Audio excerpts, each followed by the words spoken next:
Hi, good afternoon or good morning, depending where you're joining us from. My name is Ann Greiner. I'm President and CEO of the Primary Care Collaborative.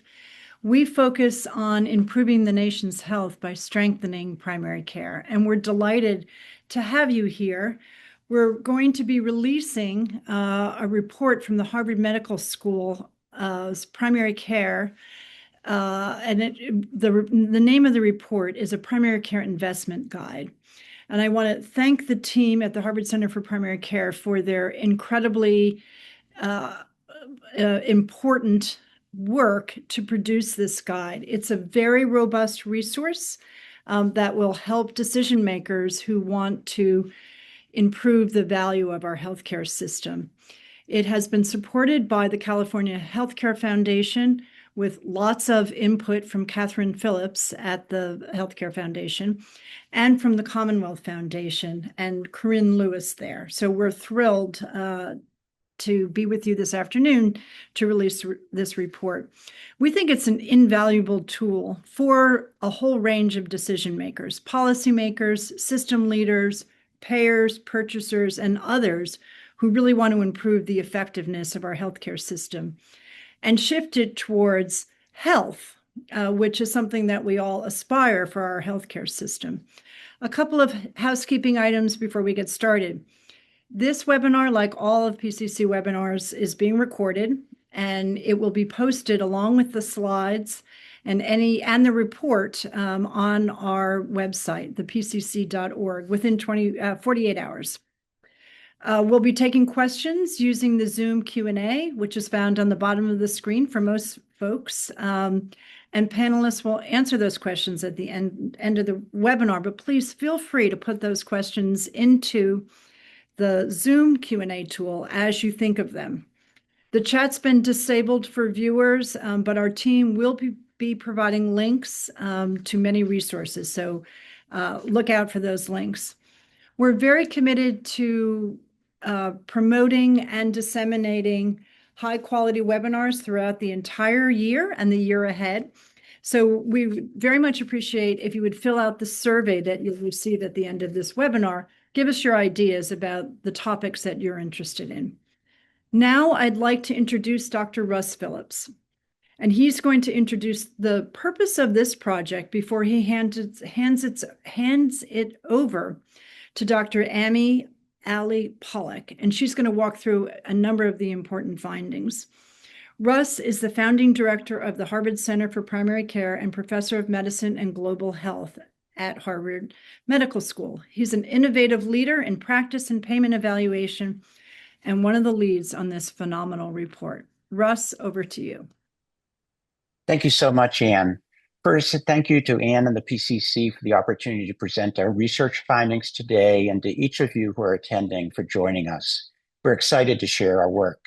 Thanks also to the Commonwealth Fund and the California Healthcare Foundation for supporting our efforts. Our research was performed at the Harvard Medical School Center for Primary Care, as Ann said. Our research team included Dr. Amy Pollack, who will present our findings today. She's a clinical psychologist, a mixed methods researcher, and is research director of the center. Other team members include Zuri Song, who will be introduced later, and Drew Ritchie. Drew is a research associate who's also completing her master's at the Harvard Chan School of Public Health and Health Policy. To explain the motivation of our work, we expect more financial resources will become available to primary care, prompted by increasing concerns about primary care access nationally and the need to strengthen primary care. It's critical that any new funds are invested well. Our goal was to learn from stakeholders who are already making investments in primary care about the impact of their investments. We also wanted to learn about the costs and returns on those investments and lessons learned by those stakeholders. With that in mind, I will now turn to Dr. Amy Pollack to present our work. Amy? Thank you, Russ. And thank you to Ann and Todd and the PCC team. We're so excited to be with you and grateful for the opportunity to share our findings. This study is rooted in the fact that primary care is critically underfunded despite strong evidence that primary care improves health outcomes and equity. This underinvestment largely drives the health workforce shortages, clinician burnout, and fragmented services that plague primary care at the moment. And we see an impact on patients in the form of critical access challenges and difficulties coordinating care. In this context, we do see that some states, payers, and federal agencies are increasing primary care payments, however, not usually to the extent that they fully cover the cost of delivering advanced primary care. So we need to invest more, and our central question has been how to invest those new dollars in ways that actually improves care and deliver value. And go to the next slide. Our primary goal was to provide guidance to provider organizations, practices, payers, and policymakers on where to invest in advanced primary care to improve outcomes, equity, and to reduce costs. To achieve this goal, we studied how leading organizations are actually investing in primary care, how they've prioritized spending on services, what barriers and facilitators they've experienced, and the perceptions of the impact of their investments. We also conducted a series of systematic literature reviews focused on the impact of advanced primary care services on healthcare costs and other outcomes. We used a mixed methods approach that include qualitative interviews with provider organizations, practice, and payers across 5 states. And we also analyzed spending reports from organizations and practices to understand how dollars were allocated. In parallel, we conducted rapid literature reviews of 6 advanced primary care services.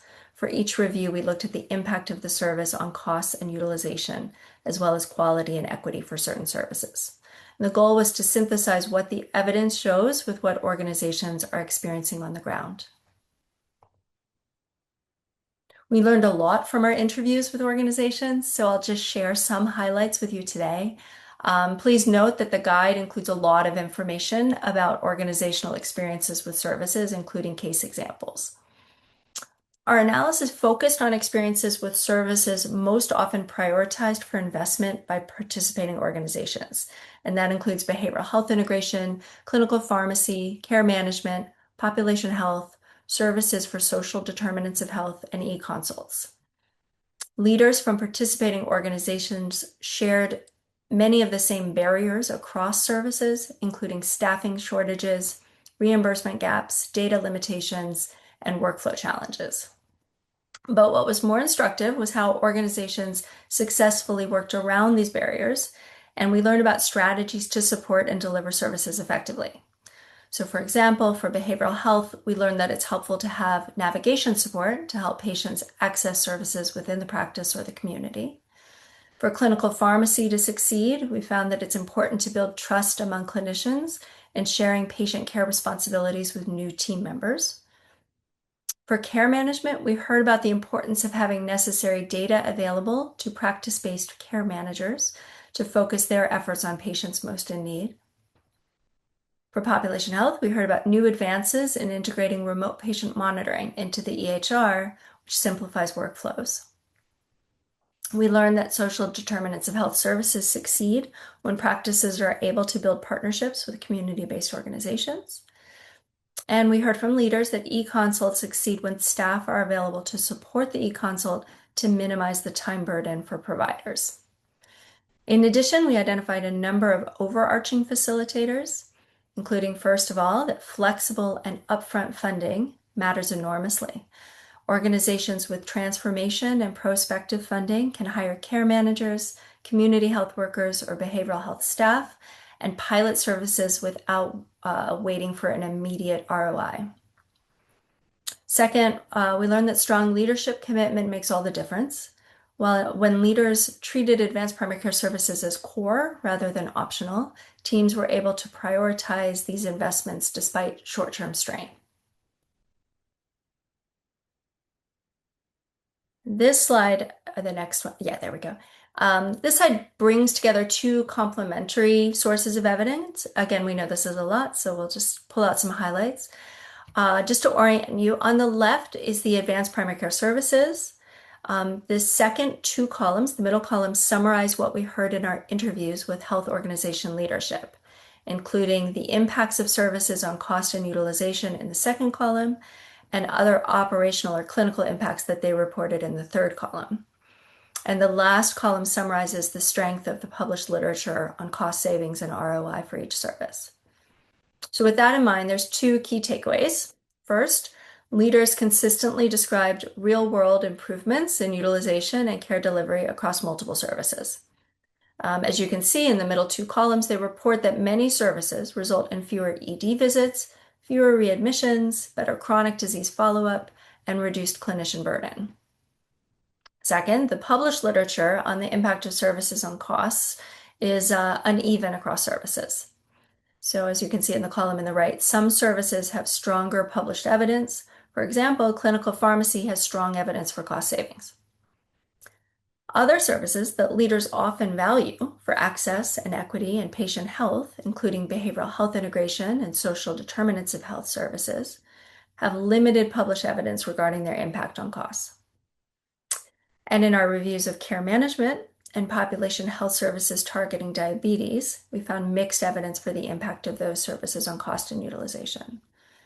Within this literature, there's obviously much to learn about how best to deliver services to both impact care quality and to reduce costs. And again, full data on this literature and references are included in the guide. We also spoke directly with payers. Payers strongly agreed on the rationale for investing in advanced primary care. They see it as essential for improving quality, advancing equity, and controlling costs. But they also raise some important challenges. A major concern is that new dollars don't always reach frontline primary care, especially in complex health systems. Payers also pointed to misaligned incentives across payers, limited infrastructure in small practices, and persistent workforce shortages. In response, payers emphasized several solutions, including greater accountability and transparency regarding funds flow, multi-payer alignment, and provision of infrastructure support and prospective payments that allow practices to build teams rather than chase visit-based revenue. Across the interviews, we identified cross-cutting insights for how to increase investments in advanced primary care services. First, in primary care, everyone agrees that there's no one-size-fits-all, and that investments need to be tailored to patient needs, staffing, and the policy environment. But we also heard that hybrid models often work best when you have centralized analytics and resources paired with local delivery. You can optimize both efficiency and relationships.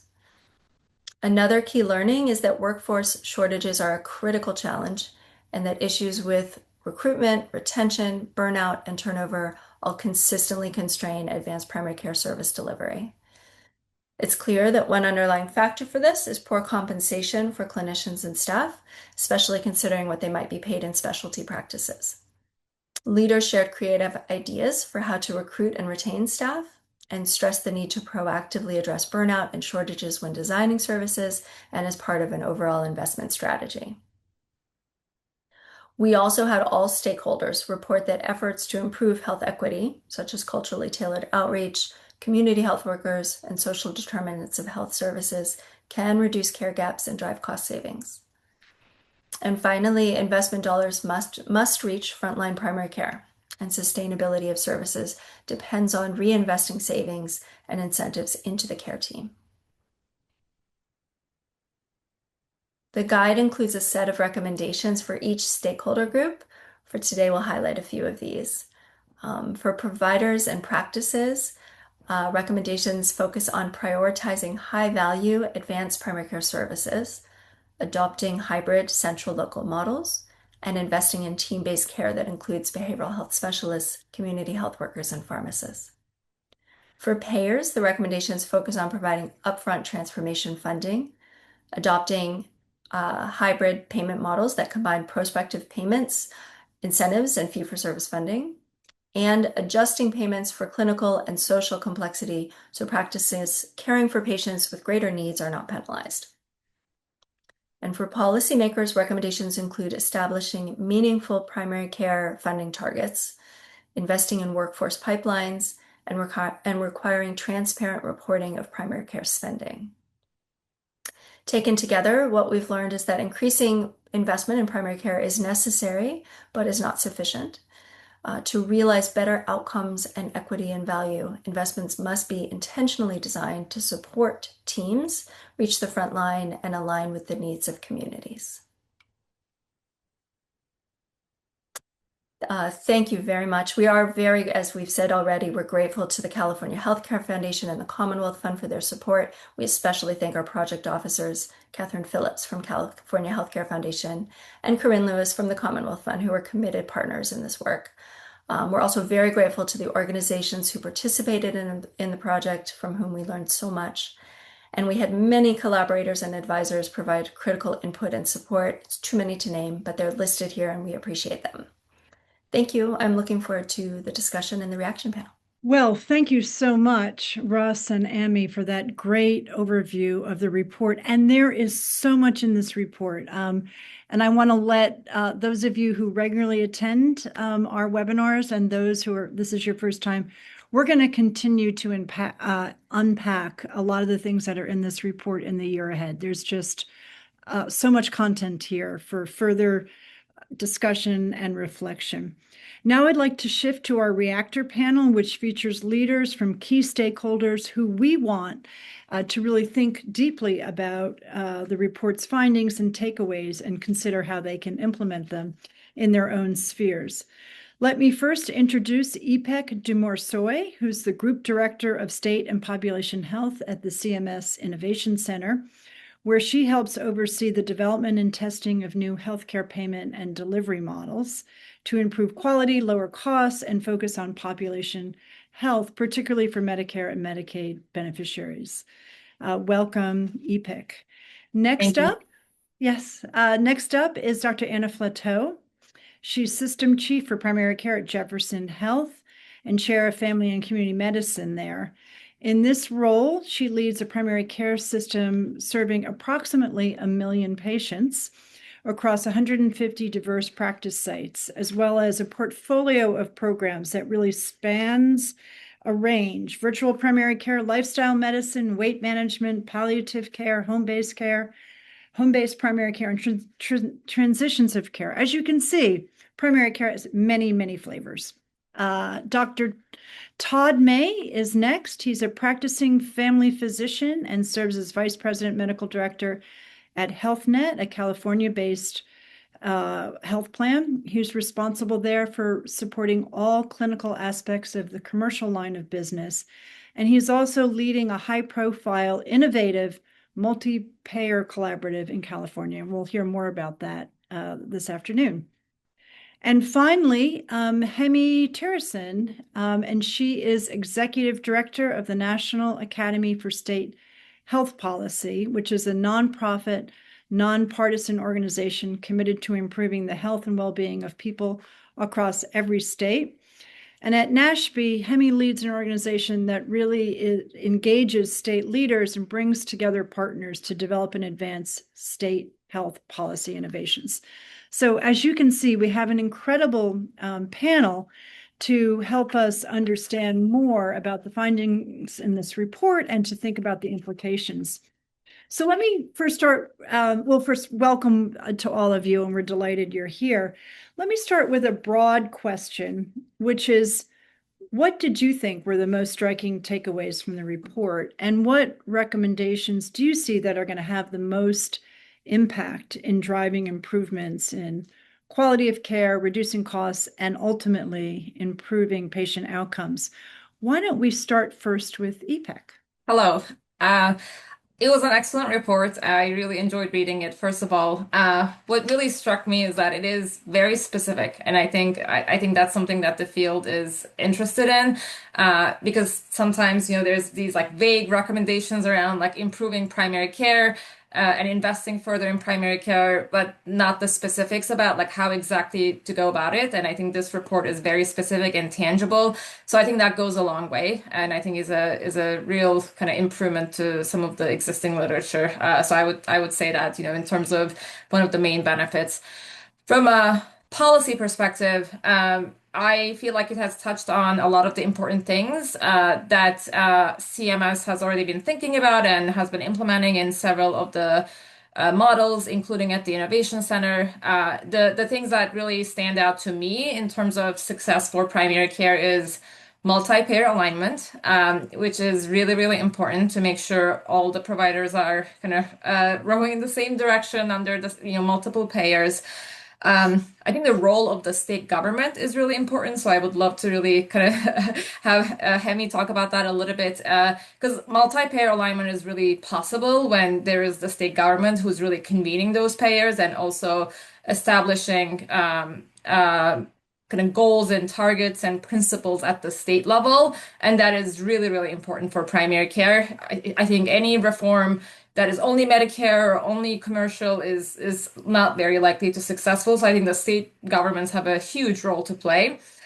And then the other thing that kind of I think maybe is more of it's something for us to really ponder is really for primary care investment to increase, like what else needs to happen in the system, right? I think we all are aligned.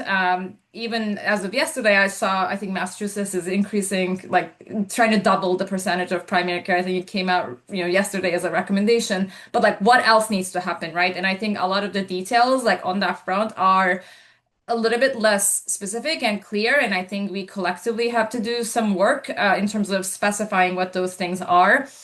At the Innovation Center, our thought on that is that it's really, and this goes back to the role of the states as well.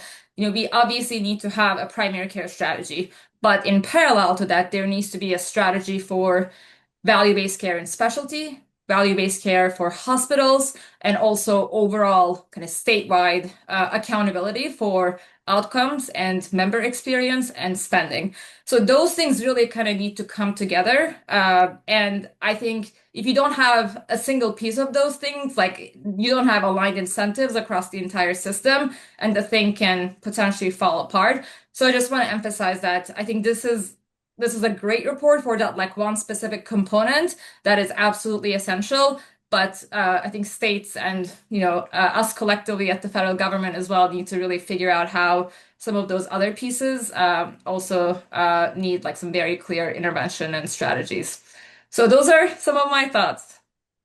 Well, thank you so much. And we ask primary care to evolve to a team-based model where everyone gets involved in helping to address the needs of a patient. I think what you've just described is we need all payers, all settings of care, and different levels of government to be all in a response to the healthcare system needs, but also all in on strengthening primary care. So thanks so much for those comments.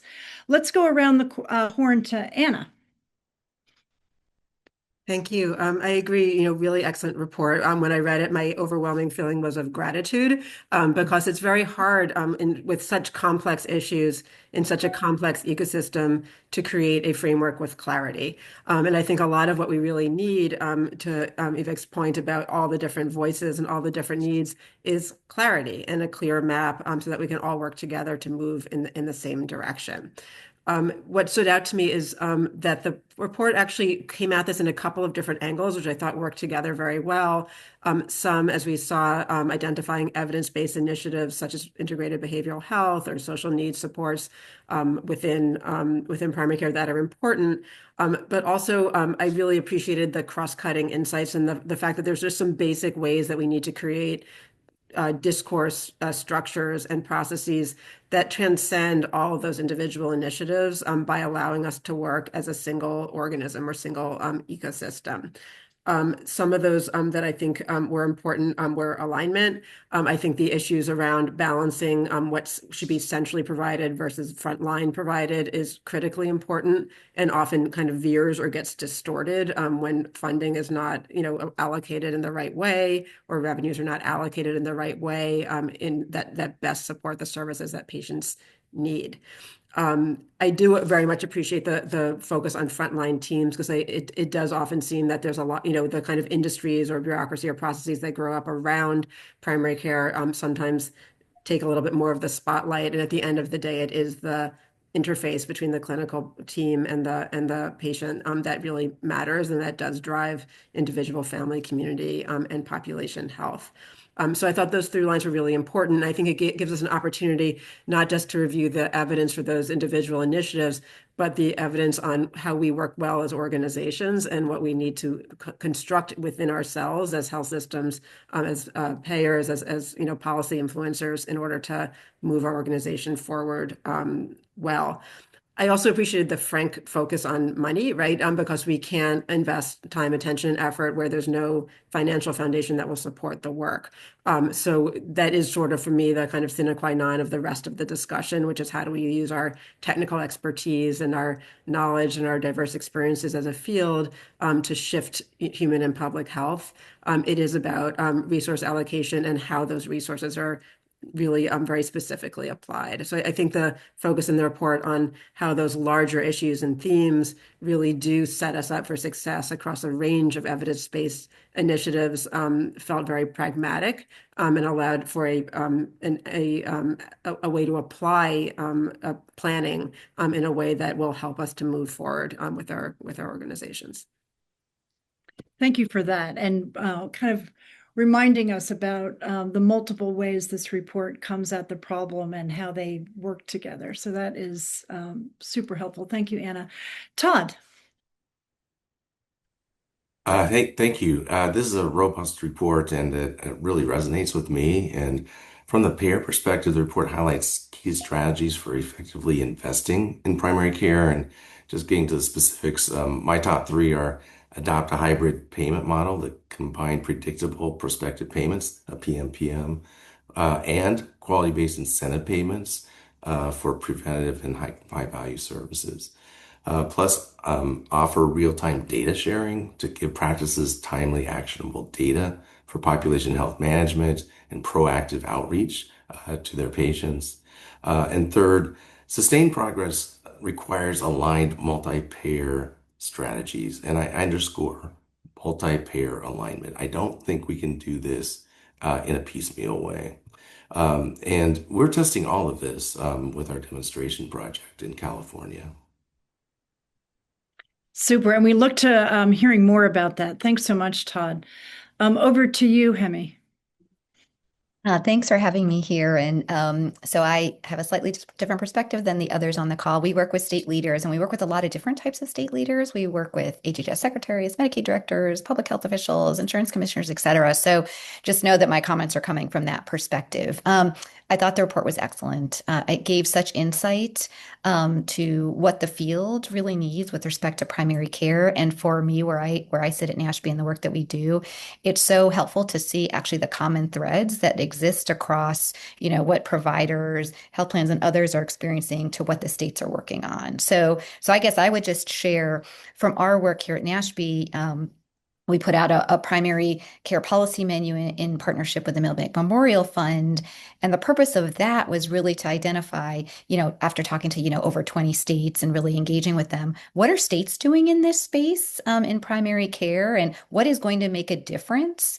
And how then, when I looked at your strategies, there is a number of, overlapping themes and strategies, which, made me feel like, okay, like there's an opportunity here to really have some synergy. I'll just name a couple of them and then, we can go into different questions. But one is for us at the state level, how do you, and I really appreciate EPAC's comments here, how do you make primary care continue to be a priority? And how does it fit in sort of the overall strategy that a state has around improving access and affordability? We all know that, access to primary care can improve outcomes and reduce costs. And we're having like an affordability debate, I think, at a national level right now. So the timing is good, but I think the trick, at least from a state level, is how do you insert that primary care piece into that conversation in a way that's going to be impactful? And I'll just give a couple of examples on where I think there's potential for success and how this can interface with what you all are doing.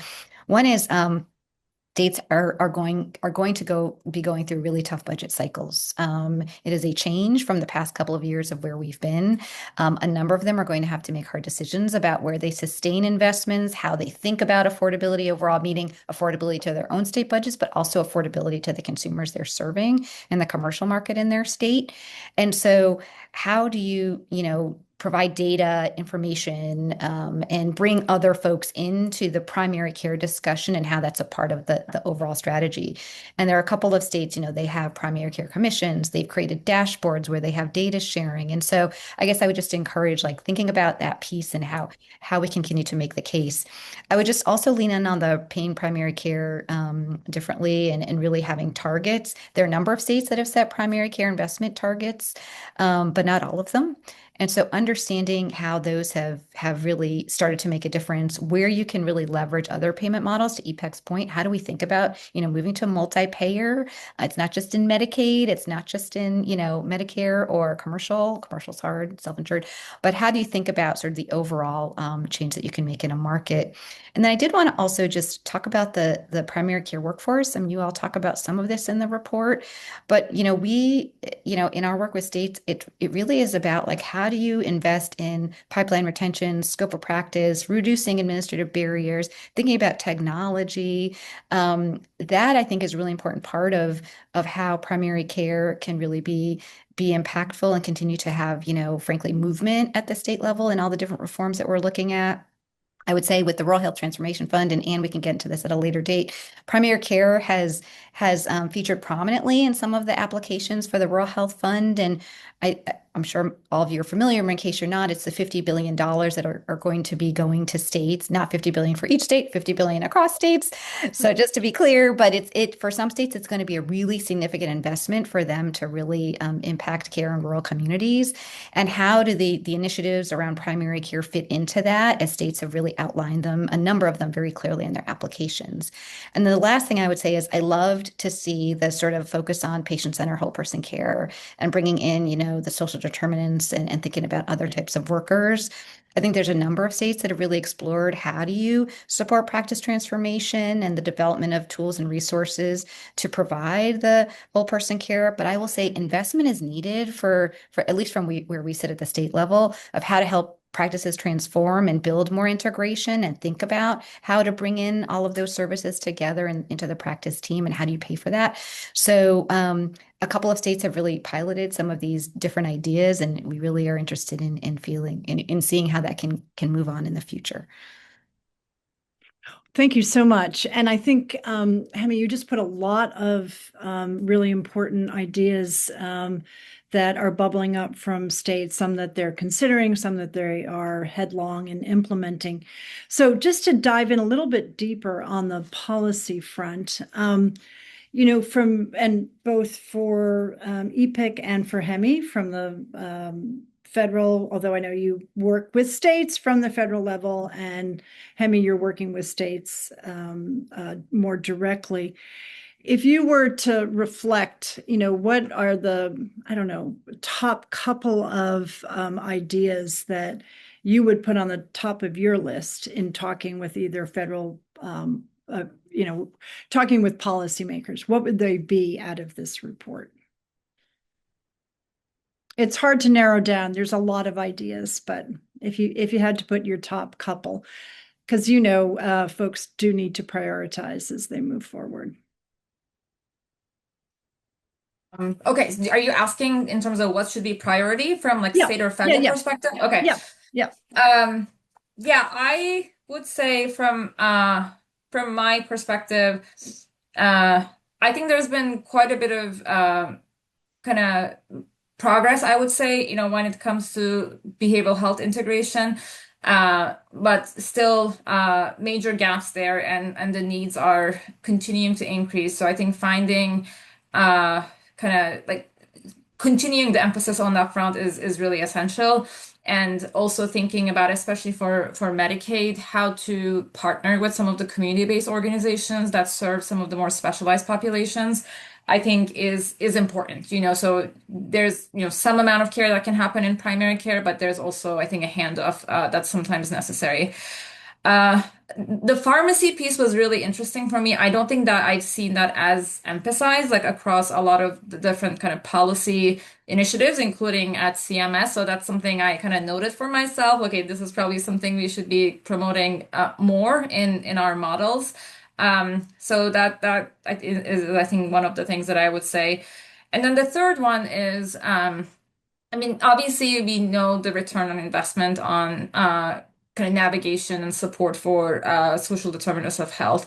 That said, there's also actually a ton of available benefits and resources on that front. So I think one thing that like we want to do at the federal level is really working with the states and the providers to figure out how those resources can be accessed. So, for example, in Medicaid, like there is a targeted case management benefit, but like very few states use it appropriately or sufficiently. And I think this kind of goes to the funding question. Like sometimes there are resources and tools and vehicles that are available, but they're not utilized to the maximum extent.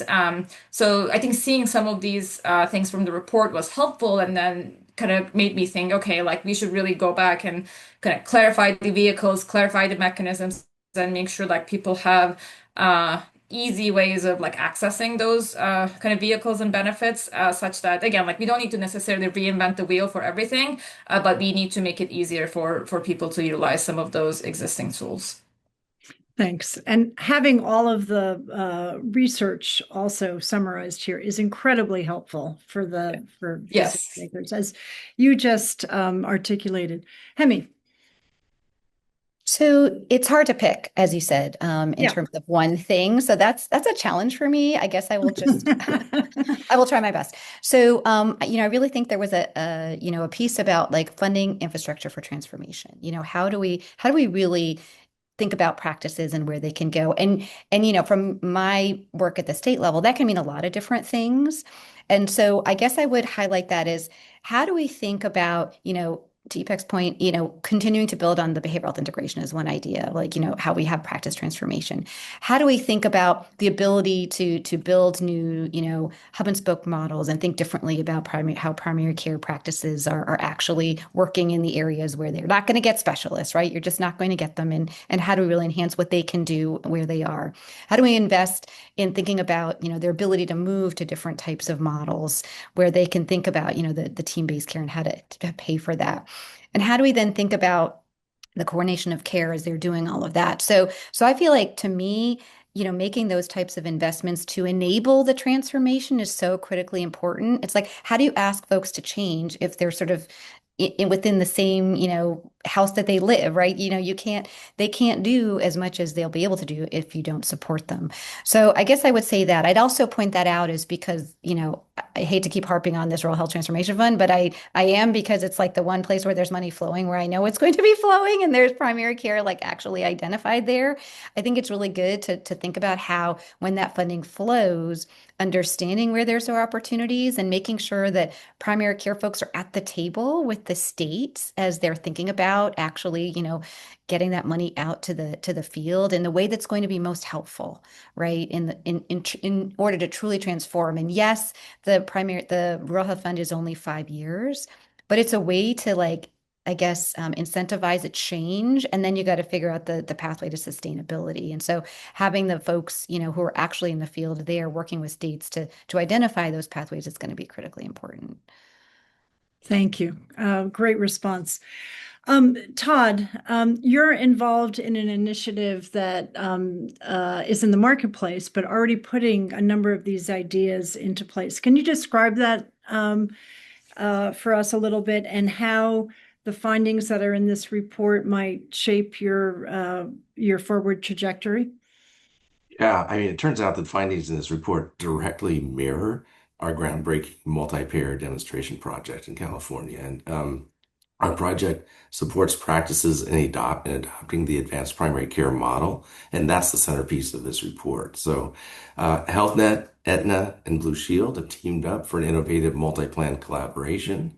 The California Quality Collaborative and Integrated Healthcare Association serve as facilitators for the project. And this project has four key elements. First is payment innovation. Primary care is under-resourced, and to step up their game and adopt the advanced primary care model, they need resources. And so we're paying that up front to get that provider engagement. That's the PMPM component.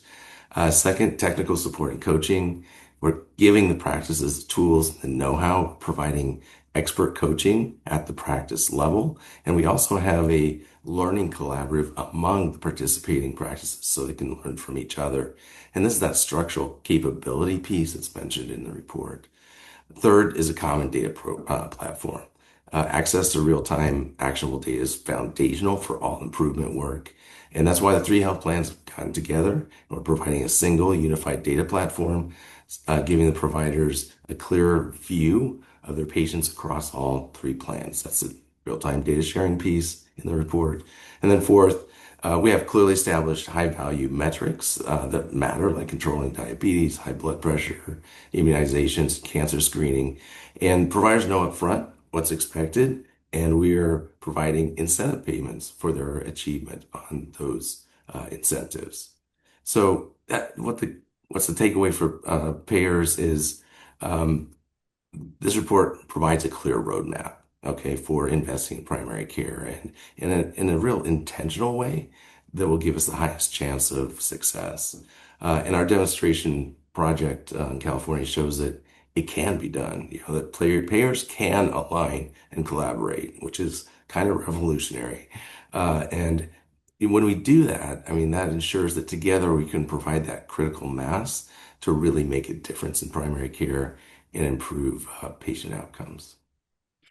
And just to, because I'm sure this question will come in through the chat, Todd, where you are in the trajectory, you've done all this really important work to set the table, but you're in the process of implementing it. So you don't have results yet, is that right? We don't, but we're up and running, we're launched, we are doing all the activities, we're giving those upfront payments, we have a very active practice coaching. The data platform has taken a little longer to implement than we wanted, but we'll be going live in a couple of weeks. So we're in progress, but no data to report at this time. Well, we'll look forward to reporting once you do. We're going to close out shortly this part of our program and just want to give everyone a chance to reflect on either, what you see as the, most important takeaway from the report or the barrier that we collectively really need to focus on in order to make sure that we can move primary care forward. So just a kind of closing last thoughts, and then we'll take questions from all those the hundreds and hundreds of people who have joined us this afternoon. And anyone can go first who feels so moved. Yeah, I mean, so I'm going to carry the torch on Todd's can-do attitude and say that I think that we can learn a lot from the gaps across different areas of our ecosystem of primary care, but we can learn a lot also from our strengths and our accomplishments and things that we're able to execute on now and succeed on now. And I would, echo that on the health system side, I think that's also true. And, certainly at Jefferson and at other organizations, we've had the ability to successfully execute at scale on a lot of these known solutions that are addressed in the report, whether it's integrated behavioral health, virtual primary care, and other virtual services that just dramatically expand access, lifestyle medicine. We have a large program launching next month, and many other organizations are moving in that direction. All of these things are doable, but it also requires both on the macro level, but also on the organizational level, to educate what it is that we need to do, right, and align ourselves as a health system the way that Todd, you described it, a multi-payer aligned initiative as well, or in the state level and the federal level, there needs to be alignment also across policies and payers. But I do think it's doable, and it's alignment, I think, with a big tent, right, for multiple disciplines, multiple stakeholders, internally and externally, so that we can co-design and co-set priorities that we then can all move forward on together. And I think that's really key at kind of all levels of that Russian doll, right, of the ways that we work. I also would say that I think for all of us, we need to kind of play the long game and invest our time and energy where there is funding and support. We will never succeed in primary care as a charity case, right? That we have to be able to have like a solid ground to stand on and a solid path to walk on forward. And so to me, it looks like a business model, right? Where we have predictable revenue that allows us to do the work we've been trained as professionals to do. And for others on this call, I think it looks like predictability and resourcing as well. But we have all the abilities in our teams to get this work done, right? It's just about getting the environment that allows us to do that work. I just Thank want you for that. Thank you for those comments. Terrific. Go ahead, Todd. Yeah, can I jump on that? Yeah, Yeah. primary care cannot be a charity case. robust primary care is the foundation for all high-functioning health systems, and we have to invest appropriately. In terms of barriers, I think payers are wary of aligning and collaborating, because that's weird. We're not used to that. It's foreign. We're competitors after all. Weird, or it could But be viewed as anti-competitive, right? and anti-competitive, right? But no, there are ways to do this Hmm. that are not anti-competitive and that can move the system forward. The other thing that's highlighted in the report is the lack of transparency in how dollars flow from IPAs and large health systems down to the primary care level, and we need to get that transparency in order to ensure that the funds go where we intend them to go. In California, we're primarily an HMO model, so we're providing capitated payments to IPAs primarily, but we don't see exactly where those dollars flow, and we have to get around that. And then last is the regulatory constraints, particularly around state Medicaid authorities. I mean, they really handcuff us, don't give us a lot of autonomy, and we need to remove some of those restrictions so that we can develop and implement innovative payment strategies. Super. Okay, you know what? Maybe just one last comment if anyone has a burning thing to say, but I know there are so many incredible questions that have come through, and I want to say that there's a number of questions about methodology, and the PCC is going to do a video interview with the authors of the report and try to answer some of these questions. So and we're trying different formats. So we're wondering, an interview might be just interesting for people to listen to. So we will be following up to do that. We'll answer some of the methods questions that have come up, but there's a lot. And, there's also a very lengthy methods section that will be published along with the report so people can dig in and learn more. But why don't we turn now to some of the questions? Because as I said, there's quite a few. First for Zuri, well, let me now introduce another author on the report who's going to help us answer some of the questions about methodology. Dr. Zuri Song, welcome. He's the Associate Professor of Healthcare Policy and Medicine at Harvard Medical School's Department of Healthcare Policy, and as I said previously, one of the authors of the report. A number of methods questions. First, can you say more about the characteristics of the practices that were interviewed, how you identified them, and just a little bit about them? And I think Ami made it clear that they are exemplars, but say more about them if you would. Sure. Thank you, Anne. And let me first begin by thanking our colleagues, Ipek, Anna, Todd, and Hemi for their fantastic comments and feedback and insights and guidance on this whole world of primary care, both organizational payment and financing reform.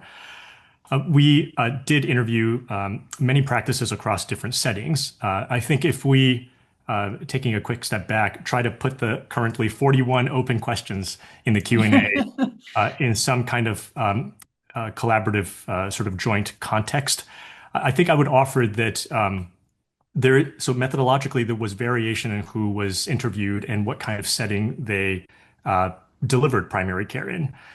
In my view, given these 40 questions, the perhaps more useful way to break down the different areas asked by the questions are to think about what the federal response to the primary care crisis has been, what the state response has been, which Hemi gave us a great introduction on, and also what the private sector is trying to do, including physicians who are now in more independent and autonomous practices, but also self-insured employers who are often now working to deliver primary care for their workers and dependents outside of the insurance system and directly contracting for primary care. So if I could sort of take those three buckets and try to touch on a number of these questions, though not getting to all of them, I think we could start out by recognizing and kind of acknowledging that for the last 20 or 30 years, our colleagues at the federal level have worked really hard to try to invest in primary care.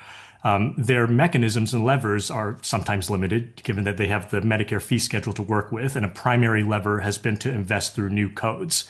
And we talk about the codes in the report, and there have been many studies about service codes meant to inject dollars into primary care. The interesting part of the evidence base to date is that in the vast majority of cases, roughly around 90% of eligible clinical cases, where one of these new codes intended to bring new money into primary care can be billed, they end up not being billed. The new code is not billed. And there's a question in the chat about why. And it's really interesting to think through practice capabilities that allow you to take advantage of this federal lever. So we believe, based on the evidence, that practices are not able or unaware of the new codes because they simply have not been guided to look there. They perhaps don't have the capabilities to deliver that service or to build a service on the back end. Or perhaps because many of these new codes are not classified as preventive services, they include an additional copay for the patient, and there's reluctance, understandably, on the part of PCPs to hit their patients with a second copay when they come in for an office visit.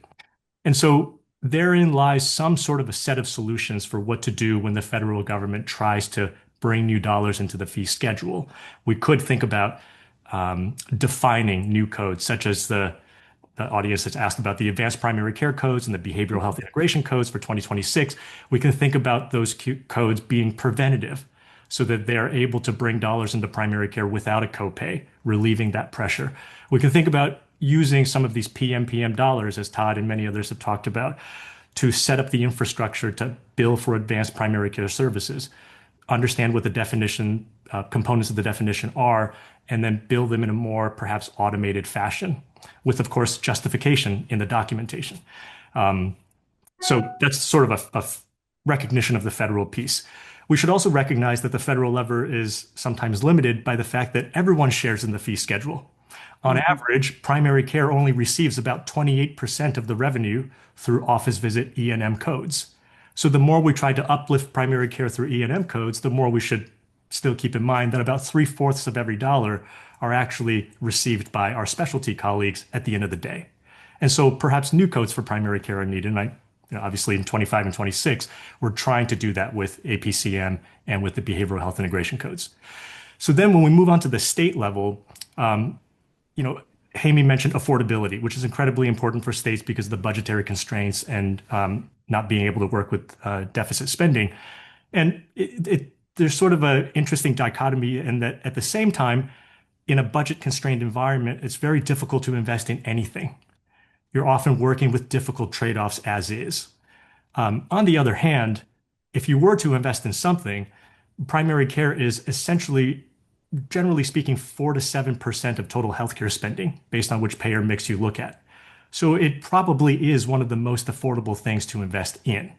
It doesn't take a lot of dollars, relatively speaking, to have a pretty large percent increase in your primary care allocation as a share of total healthcare spending. Of course, you can change the denominator in other ways by constraining spending elsewhere.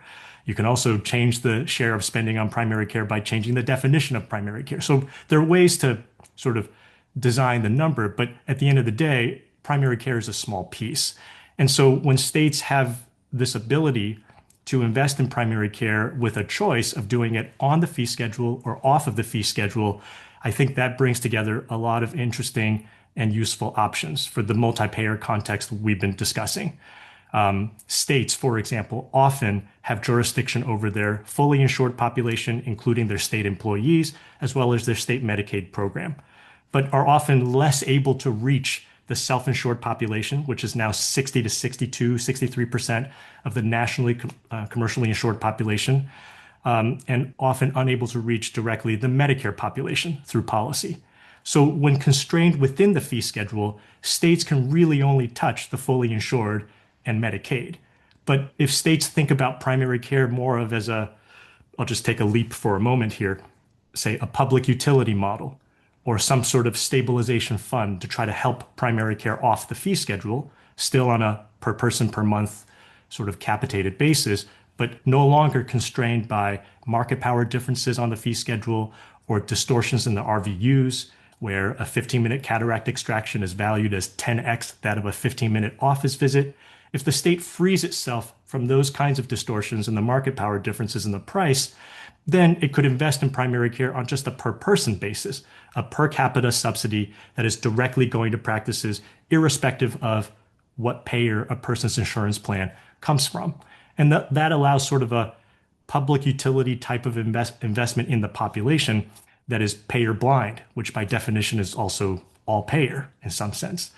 And so there are certainly spillover effects there. A state would be helping Medicare, perhaps when it doesn't need to or have to. It might be helping the self-insured employers when it doesn't need to or have to. But those are options that states have with this agility and heterogeneity that the federal government lever of the codes does not. And finally, for the private sector, we have roughly if we were to take a really rough guess, probably around 10, 15, maybe upwards of 20%. That's probably a high guess of primary care clinicians across the country now working in a membership-based, perhaps one would say so-called free market type of primary care practice, either a concierge primary care practice or a direct primary care practice. Both of these models have been growing quite rapidly in recent years. There's been roughly a 70 to 80% increase in the number of practices that are in this more of a free market, and a similar 70 to 80% increase in the number of clinicians working in these practices. Now, in these practices, you can sort of get a sense of how the private sector is trying to solve the primary care problem. It is doing so in part through membership fees, which obviously has a gradient of ability to pay baked into it. But for populations in the US able to pay the thousands or tens of thousands or sometimes hundreds of dollars per year, let's say on average, in membership fees to be in a concierge or direct primary care practice, access is improved. We don't yet know about quality and we don't yet know about utilization, but we know that you have same day or next day access. You have the email and phone numbers of your personal concierge or direct primary. Zuri, I'm gonna jump in. I am so amazed at how you were able to look at all of these questions and also bring a whole perspective. And I would love to get some of the panelists' reactions to what you've just put on the table, because I think you've really helped to synthesize a lot of the ideas in each of those quadrants. And so in our remaining minutes, just love to get some of the reactions. And we definitely want to continue this conversation. I think you've lifted up a lot of things for folks to react to. So in our remaining minutes, would anyone like to respond to some of the ideas that Zuri's put on the table? Yeah, I think there's all of us probably. Exactly. Mechanisms. I think what you're kind of getting at, which is fundamental, is it's hard for us to respond to very specific incentives when we're fundamentally underfunded, right, at baseline. And so without a base layer of a PMPM, whether it's coming from the employer, the patient, or the payer, the government, or the state, it's hard for us to sort of get over the activation energy to be able to do a lot of the more critical but more sophisticated activities that primary care ought to be able to execute on. And I appreciate that kind of like broad view of the various different mechanisms to get us there, where we're able to have a foundational, we have a vehicle to drive, right? That then allows us to be more agile and responsive to more specific needs and incentives. Great. And I'll respond quickly. Just on the state level of state policymaking, Zuri, I always love your ideas and they're always fantastic. In terms of state policymaking right now, though, the challenge is, yes, primary care is a small spend, but there's so many other priorities. Insurance commissioners are not talking about this. Okay, let's just be clear.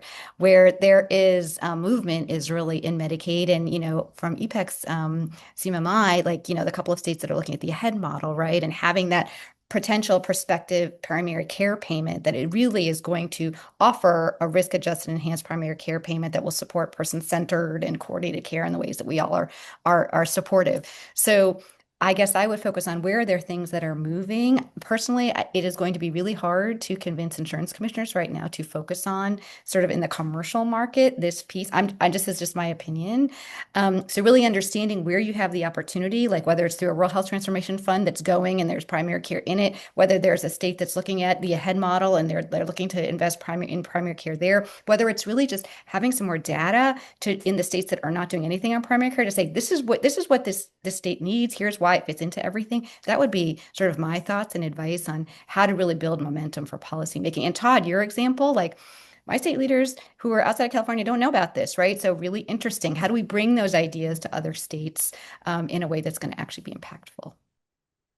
Yeah, I just want to jump in, and this also answers your question, and in terms of like forward looking, like there is tremendous opportunity, right? Like there's so much stuff that's moving right now, especially in the Medicaid space, right? So between some of the CMMI efforts and the Rural Health Transformation Fund, like this is the time, right? And I think I would really encourage kind of states and providers to lean in on that and not like optimize for short term kind of gap filling and things of that sort, but like long term, how do we really want to transform this both on the primary care side and on the other services, right? Like acute care and specialty, like I was saying earlier. And that is really the intent of the Rural Hospital Transformation Fund. It is time limited, it is 5 years, it's going to go away. So we cannot really use it to like supplement existing budgets. It has to be transformation. So I think really moving forward, that is really the emphasis. I think we need to really lean in that message and like kind of think about the long term. I think there's a lot of opportunity despite some of the constraints that were outlined. Well, I'm going to wrap us here. I mean, we could talk for another couple of hours. I'm absolutely convinced of that. And there's a lot of energy, strong commitment, and as Ipek said, opportunity, because I think this issue is becoming much more present in the minds of decision makers as something we must address, or else our healthcare system is headed in a not in a good way. So thank you all for this fabulous report. The Harvard Center for Primary Care did a knockout job. It's really terrific. Thank you all for joining us today. And we will be discussing this in the year ahead. I hope everyone has a lovely holiday and Happy New Year.